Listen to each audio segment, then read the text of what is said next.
Selamat pagi, semoga semuanya sehat selalu, sejahtera, murah rezekinya. Pagi-pagi yang indah, mari kita syukuri hidup ini. Saya merasa hidup ini terus dalam keberlimpahan. Kenapa? Karena pagi-pagi sudah bisa ngopi.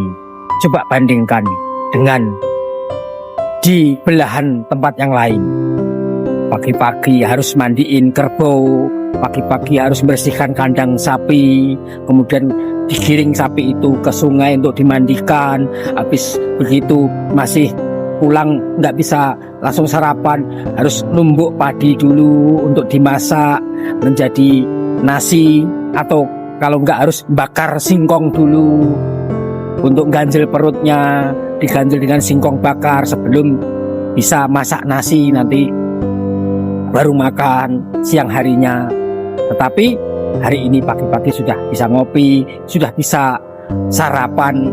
Walaupun nggak ada sarapan bisa pencet HP, GoFood, pesan makanan datang langsung diantar ke rumah tanpa harus bergerak, mager, tapi ternyata juga bisa makan.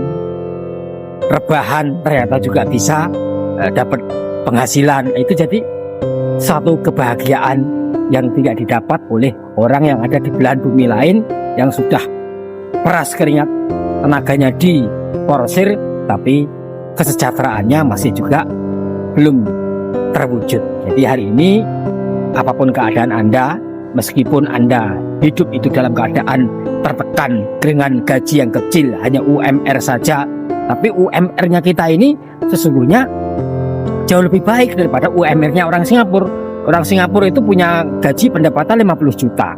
Anak-anak muda Singapura itu 50 juta. Tapi uang 50 juta itu nggak bisa dia untuk menyisihkan, membeli rumah. Tidak bisa. Sedangkan kita nggak bergaji saja kita bisa punya rumah walaupun gubuk tanah ada. Orang Singapura punya rumah tapi tanah nggak punya. Rumah flat itu aja banyak yang nyewa. Kalaupun beli, dia membelinya harus dicicil sekian puluh tahun lamanya. Sedangkan kita orang kampung yang mungkin tidak punya penghasilan, tapi rumah membeli atau membangun tidak susah.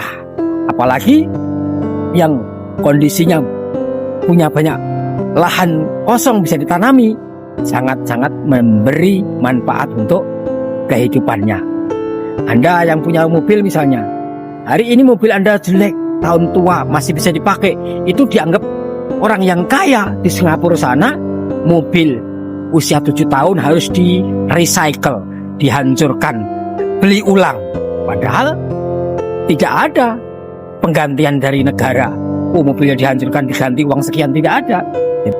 Hanya 7 tahun memakai mobil dan setelah itu diganti. Maka orang yang punya mobil di Singapura itu dianggap orang yang kaya. Sedangkan dia melihat orang Indonesia tinggal di kampung walaupun mobilnya buruk, jelek, tapi kok dia bisa memakainya terus. Sangat ingin seperti itu orang Singapura, karena mereka tidak bisa menikmati dunia ini dengan semudah yang dinikmati oleh orang-orang rakyat Indonesia. Maka rakyat Indonesia jangan berkecil hati, walaupun Anda tidak bisa semewah Singapura, tapi Anda lebih makmur, lebih sejahtera daripada orang Singapura yang kehidupannya tertekan oleh regulasi pemerintahnya karena tekanan dunia yang berkembang ini. Salam sehat selalu.